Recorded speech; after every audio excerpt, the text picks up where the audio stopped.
खुलुमबाय स्टुडिअ दं आं राजीव बसुमतारी बे समाव प्रमोद बर'नि दैदेननाय बिटिआर सरकारनिफ्राय गुबुन गुबुन बिफानाव साख्रि होनायजों लोगोसे फिन आरोबाव हाग्रा बिफानाव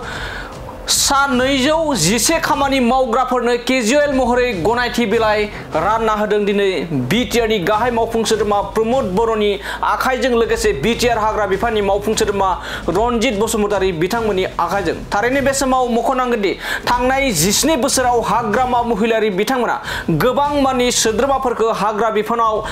बेथन गैयालासे सोनानै गालांदोंमोन आरो बेखौ आथिखालनि प्रमोद बर'नि दैदेननाय आथिखालनि बिटिआर हाग्रा बिफाननि मावफुं सोद्रोमा रनजित बसुमतारी बिथांमोननि दैदेननाय बिटिआर सरकारनिफ्राय सा 211 खामानि मावग्राफोरनो बे समाव केजुएल महरै गनायथि बिलाइ रानना होदों। बेजों लोगोसे आरोबाव बिटिआर ओनसोलनि लाइमोनफोरनि थाखाय जोबोरैनो गोजोनथाव खौरां होनना बुंनांगोन जेराव थांनाय साननैसो सिगांसो बिटिआर हाग्रा बिफाननिफ्राय फरेस्टार 1 आरो फरेस्टार गार्डनि जा रिटेन टेस्टनि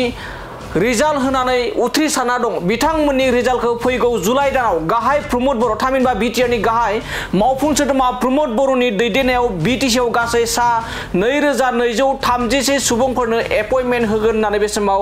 बिटिआर हाग्रा बिफाननि मावफुं सोद्रोमा रनजित बसुमतारी बिथाङा रोखा फोरमायदों। लोगोसे बेनि गेजेरावनो आरोबाव बिटिआर हाग्रा बिफाननि मावफुं सोद्रोमा रनजित बसुमतारी बिथाङा अजद दैखांदों दि आथिखालनि जा बेरेखा दोलोफोरा जुदि आथिखालाव बिटिआरआव सरकार दानायब्ला बेयाव गोबां बासिख'गौमोन गोबां बेयाव बेरेखा दोलोनि सोद्रोमा गुबुन गुबुन दोलोनि इउपिपिएल बिजेपि बिपिएफ बायदि बायदि बासिख'नानैसो एपइन्टमेन्ट होगौमोन एबा साख्रि होगौमोन लोगोसे लाख लाख रां लानानैसो साख्रि होगौमोन होनना बुंदों। लोगोसे थांनाय गोलाव समाव रां लायै साख्रि होदोंमोन नाथाय आथिखालनि जा प्रमोद बर'नि दैदेननाय बिटिआर सरकारा 1 रांबो लायालासेनो लाइमोनफोरनो साख्रि होनो हादों होननानै बे समाव गोग्गानानै बाथ्रा बुंदों बिटिआर हाग्रा बिफाननि मावफुं सोद्रोमा रनजित बसुमतारी बिथाङा। दानिया फैदो बिदिब्ला थांनाय 17 बोसोराव माखासे मानि सोद्रोमा सोनानै गालांनाय बिपिएफनि दा बिपिएफ सरकारनि आमोलाव सोद्रोमा सोनानै गालांनाय हाग्रा बिफानाव सोद्रोमा सोना गालांनायफोरखौ बे समाव बिटिआर सरकारनिफ्राय थामहिनबा प्रमोद बर'नि दैदेननाय बिटिआर सरकारनिफ्राय केजुएल महरै सा 211 खामानि मावग्राफोरनो एपइन्टमेन्ट रानना होनायनि सायाव लोगोसे फैबाय थानाय समाव माबायदि साख्रि होनो थांगासिनो दं बिथां बिटिआर हाग्रा बिफाननि मावफुं सोद्रोमा रनजित बसुमतारी बिथांनिफ्राय जों आबुङै खोनासंना लादोनि। थांनाय 17 बोसोर बिथांमोना बिटिसिनि हाग्रा बिफानखौ संरैखा होनायनि थाखाय बिथांमोना बिना बेथनाव मावगासिनो दङमोन सहाय होबोबाय थादोंमोन। दा बिथांमोना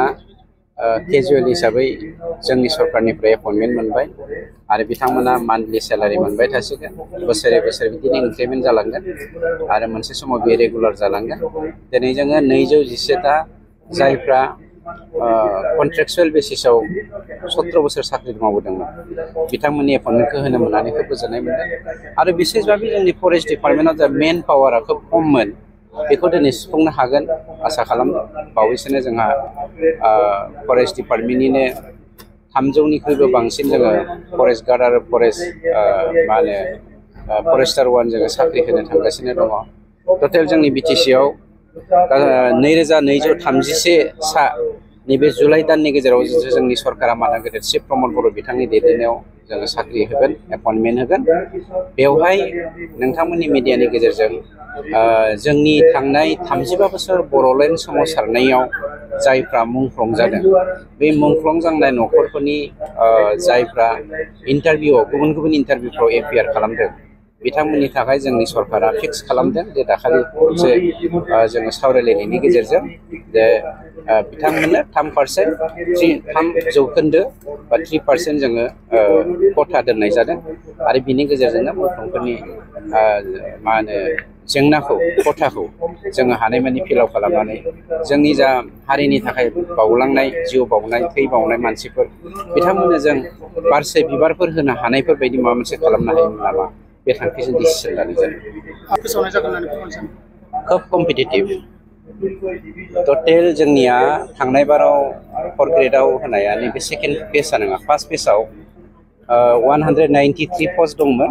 बे 193 पस्टनि गेजेराव 34,000 मानसिया एपियार जादों 34,000 केन्डिडेटआ एपियार जादों गतिके खोब कम्पिटिटिभलि जोङो बेखौ मोननो हागोन जायफ्रा जेनुइनलि माबागोन बे मोनगोन पास जागोन किन्तु बिनि गेजेरावनो जोङो 3% जे जोंनि मुंख्लं न'खरफोरनि थाखाय दोनदों बे आलदा जागोन जोंनि बिटिसिनि चिफ प्रमद बर' बिथांनि दैदेननायाव दिनै एखेबारे निका आसामिसाव निका होनो बर'आव मा होनगोन इंलिसाव क्लिनलिनेसखौ जों ओरैबायदि देखायनो हादों जे गरसे सारेना फैसा होनाङालासिनो दिनै अपोजिशननि सापर्टारफ्राबो दिनै साख्रि मोननो हादों बिथांमोना बाबा होननो गोनां जादों बिथांमोननि दिनमोनब्ला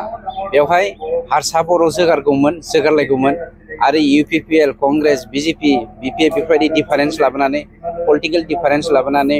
जातिनि डिफारेन्स लाबोनानै एपइन्टमेन्टखौ होगौमोन लाख थाखा बिथांमोना दिनै घुस लागौमोन नोंथांमोना खोनाबा आश्चर्य मोनगोन 2020 सननि इलेक्शननि सिगां बिथांमोना 700 मानसिनो माने केजुएल माबा एपइन्टमेन्ट होदोंमोन सासे मानसिनिफ्राय बिथांमोना 5 लाखनिफ्राय 10 लाख लादोंमोन केजुएलाव आरो बेबो माने without concern of central selection board बिथांमोना लाजिनांगौ बुंनो जायखौ जोङो हाइ कर्टनि गेजेरजों केन्सेल खालामदों उइदाउट सेन्ट्रेल सिलेक्शन बर्ड बिथांमोना एपइन्टमेन्ट होदों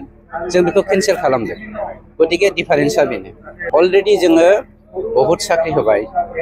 7,000निख्रुइबो बांसिन मानसिया साख्रि मोनबाय दा 2,336 सा आरो जों एपइन्टमेन्ट होनो गोनां दंबावो 2,331 जन गतिके जोङो जोंनि दिनाव जा मोगा-मोगि जादों बेफोर जेंनाफोरखौनो जों सुफुंदों